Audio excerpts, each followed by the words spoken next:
Divine Providence, also on the web at clevercatholic.com.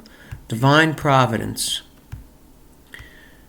These ideas and quotes are from the book Trustful Surrender to Divine Providence, The Secret of Peace and Happiness, actually two small combined books, one by Father Jean-Baptiste Saint-Jean, S.J., and the other by Saint Claude de la Colombière, S.J., who was spiritual advisor to Saint Margaret Mary of the Sacred Heart Revelation. Who doesn't want the secret of peace and happiness? We have to be willing, though, to let go and let God. Apart from sin, nothing happens to us in this life unless God wills it so. Wealth and poverty alike come from Him. If we fall ill, God is the cause of our illness. If we get well, our recovery is due to God. We owe our lives entirely to Him, and when death comes, His will be the hand that deals the blow.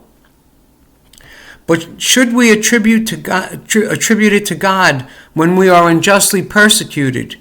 Yes, He is the only person you can charge with the wrong you suffer.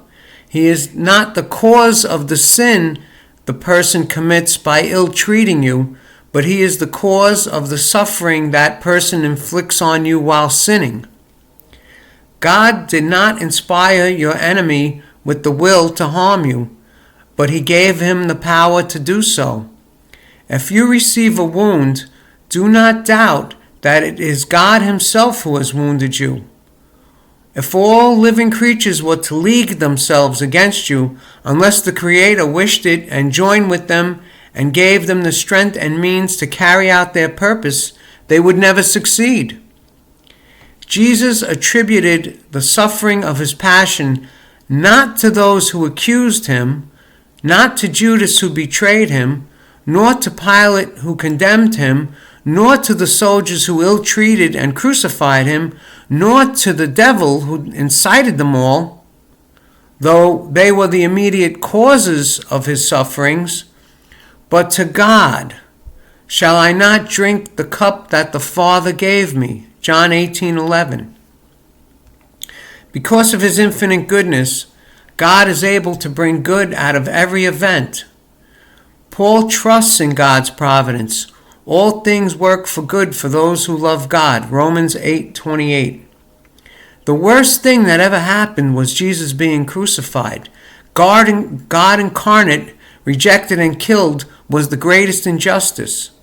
God, however, turned it into the best thing that ever happened, using Jesus' sacrifice to redeem humanity. That's why it's Good Friday. Although an evil act is never good, God somehow manages to make good come out of it. The death of a child will then be seen as its rescue from some great evil had it lived. Separation from the woman you love, the means of saving you from an unhappy marriage. A severe illness, the reason for many years of life afterwards. Loss of money, the means of saving your soul from eternal loss. So what are we worried about?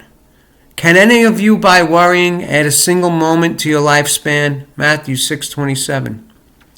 We trust ourselves to a doctor because we suppose she knows her business. She operates on us, cutting away part of our body, and we accept it. We are grateful to her and pay a large fee because we judge she would not act as she does unless the remedy were necessary, and we must rely on her skill. Yet we are unwilling to treat God the same way.